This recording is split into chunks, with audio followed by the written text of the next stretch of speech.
Olá pessoal, tudo bem com vocês? E vai aqui para a nossa correção da última videoaula sobre padrões verbais.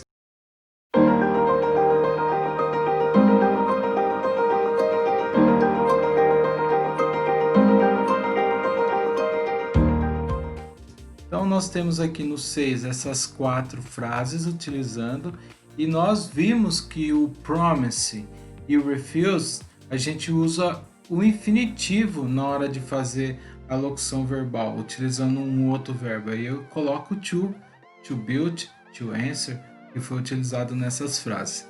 Porém, alguns verbos, principalmente aqueles que expressam sentimento, a gente, na hora de montar essa locução verbal, a gente coloca o ing, que no caso foi utilizado o denied e o delayed. E aí, nesse caso, os verbos que expressam sentimento, você logo depois dele coloca o verbo com ing. Lembrando que o uso do ing ele mostra aí uma constância ou um progresso aí da ação. Igual aqui, ó, ele negou usar dinheiro público na campanha pessoal dele. Campanha não é algo que aconteceu agora, é algo que demandou um tempo. E nesse tempo aí, do início até o fim, lá 1 mês, 2 meses, o verbo aqui foi utilizado denied, de negar, using, e aí esse using foi desde o início até o final. Mostra aí, né, essa parte de constância, essa parte de continuidade. Por isso que também utiliza o ing. Mas é claro, nós vamos ter que conhecer os padrões verbais. A gente precisa conhecer um pouquinho da essência dos verbos para que a gente possa utilizar essas regras aqui.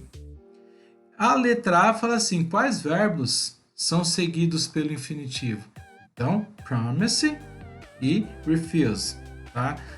Lembro que eu falei para não flexionar porque na correção iria vir na forma base. E na B, quais os verbos são seguidos pelo ing? É o deny e o delay, tá? Dessa forma que se escreve. Aqui eles estão no passado.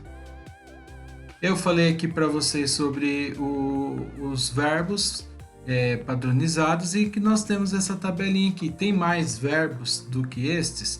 Tem mais verbos sim. Mas esses são muito utilizados, são muito conhecidos, então a gente vai trabalhar bastante com eles aqui. No exercício 7, então, completando a sentença com a forma correta dos verbos entre parênteses, na letra A ficou assim, ó, The Queen has postponed talking. The press, she's not feeling well. Esse aqui, se eu não me engano, eu lembro que eu fiz para vocês. Então a gente vê aqui, ó, o postpone. Postpone, ele tá aqui, ó, que é adiar, né? E eu coloco então o próximo verbo que está entre parênteses com o ing. Na B, the senator is considering running. Ah, mas aqui já tinha o ing. Por que colocou o ing de novo? Porque depois do consider, eu coloco um verbo com ing e não no infinitivo. E é lógico que aqui eu estou usando o ing, por quê? Porque eu estou falando de present continuous aqui. Então, eu tenho que usar o ing porque eu tenho o verbo to be aqui. Então, ele está considerando correr ou fazer parte aí nas eleições, se eleger a presidente no próximo ano. Então ele vai para a corrida nas eleições para presidente. Na C, we need to address. O need ele já necessita do to depois dele quando eu vou utilizar um outro verbo. Então, we need to address this issue once or for all. Tá? Nós precisamos de endereçar esse problema de uma vez por todas, levar ele, direcionar ele. Letra D. The prince dislikes giving interviews. O príncipe detesta dar entrevista. E depois do dislike, o like já vai precisar, porque o like ele expressa sentimento, o dislike também. Então, dislike giving com ing, tá?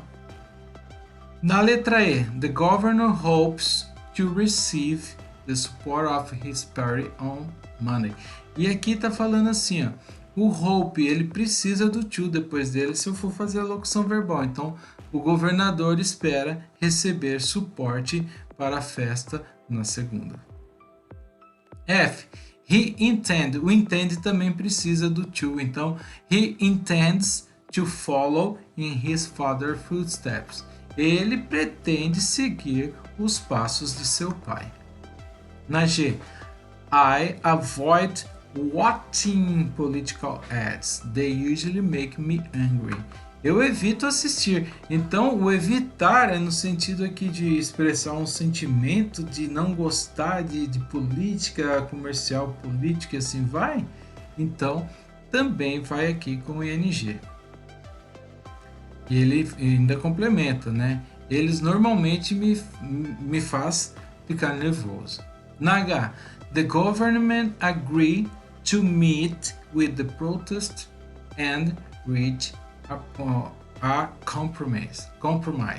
Então o governo está de acordo em encontrar com os protestantes e alcançar aí um compromisso. Nesse sentido, então, aqui o agree precisa do to também. Esse 8 eu vou colocar para vocês. Então tá aqui, pessoal, coloquei as frases para vocês, espero que vocês consigam ver essa parte porque tinha informação da apostila.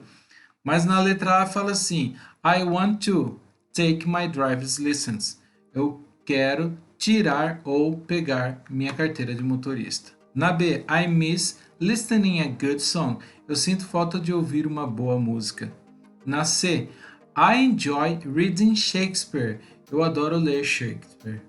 When I was a child, I had to quit kissing my relatives. Quando eu era uma criança, eu tive que parar de beijar meus parentes. E na E, I'm learning to break heart from girls. Eu estou aprendendo a partir o coração das garotas.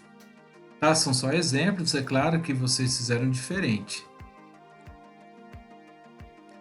Seguindo, eu falei sobre o uso aqui desses, que pode usar tanto com o ing ou com o infinitivo, falei sobre isso. Aqui, falando sobre Getúlio Vargas, o texto. E aqui no Learning Booster, pessoal, nós temos os verbos para colocar quais são os que a gente utiliza o infinitivo depois deles e quais são os que a gente utiliza com o ing depois deles. Então, aqui no primeiro nós temos would like, seem, manage, wish, tend, offer, expect, attempt, deserve, plan e want. E aqui do outro lado, recommend, put off, fear, imagine, feel like, practice, resist, mind, risk, miss. E quais são aqueles que nós podemos utilizar tanto o infinitivo quanto o ing? Regret, forget, remember. Tá? Esses aqui, então, é o exercício para vocês completarem aí. Aqui, então, no Challenge Yourself, a questão número 1, a alternativa que melhor completa a questão aqui, would you mind? Hand me my purse, tá? Então, a melhor opção é a B, para completar essa informação aqui.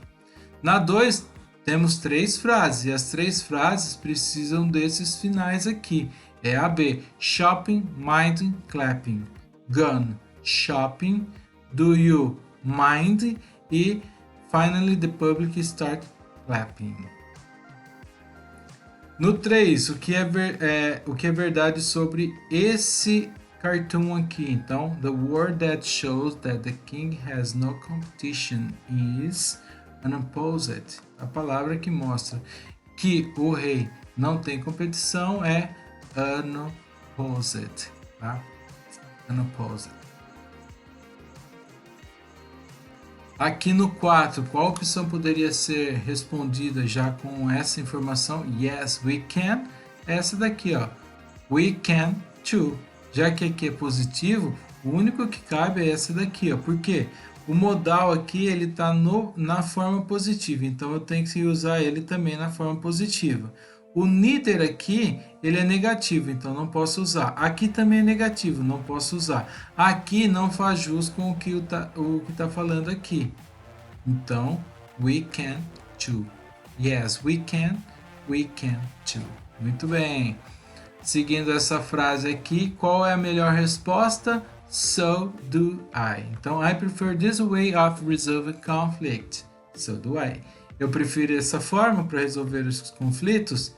Eu também. E por que eu sei que é o do? É só fazer essa frase aqui de maneira negativa. I don't prefer. Então, eu sei que é o do. Aqui no 6, então, pessoal, ler o texto e escolher a melhor opção aqui de acordo com o que é verdade sobre esse trecho aqui. E a verdade está aqui na letra D. Dominica and Trinidad and Tobago no longer pledged allegiance to the Queen. Ou seja, Dominica e Trinidad e Tobago não juram mais lealdade à rainha. E aqui na última, um exemplo de anacronismo. Anacronismo é quando você está retratando algo para um período, mas ele não pertence àquele período, tá? Por isso que a melhor informação aqui é using a sword in a war, usar uma espada na guerra.